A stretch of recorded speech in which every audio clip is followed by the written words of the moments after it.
کہتے ہیں کہ گھر کی عزت خراب مت کرنا، بیٹے سے کیوں نہیں کہتے کہ کسی کے گھر کی عزت برباد مت کرنا؟ میں نے زندگی میں ایک ہی بات سیکھی ہے کہ انسان کو کوئی چیز نہیں ہرا سکتی جب تک وہ خود ہار نہ مان لے۔ ماضی بدل نہیں سکتا مگر حال اور مستقبل آج بھی ہمارا مٹی میں ہے۔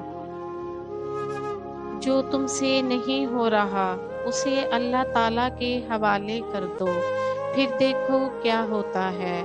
اس کو وسیلہ بنا دے گا جو تمہاری راہ میں رکاوٹ ہے۔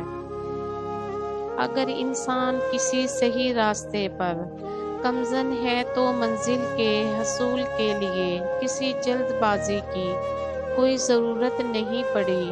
کامیابیاں بڑی دیر کے بعد آتی ہیں، وقت سے پہلے اور قسمت سے زیادہ کبھی نہیں ملتا۔ حاسد کے لیے بس یہی سزا کافی ہے کہ جب تم خوش ہوتے ہو تو وہ غمگین ہو جاتا ہے۔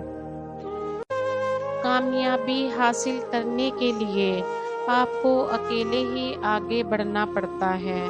لوگ آپ کے ساتھ تب آتے ہیں جب آپ کامیاب ہو جاتے ہیں۔ خدا ہر پرندے کو رزق دیتا ہے مگر اس کے گھونسلے میں نہیں ڈالتا۔ رزق حاصل کرنے کے لیے پرندوں کو خود کوشش کرنی پڑتی ہے۔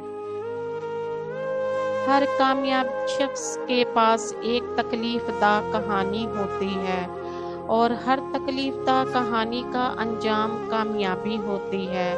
اس لیے تکلیف کو برداشت کرنے کی عادت ڈالو اور کامیابی کے لیے تیار ہو جاؤ۔ چھوٹے ذہنوں میں ہمیشہ خواہشیں اور بڑے ذہنوں میں ہمیشہ مقاصد ہوا کرتے ہیں۔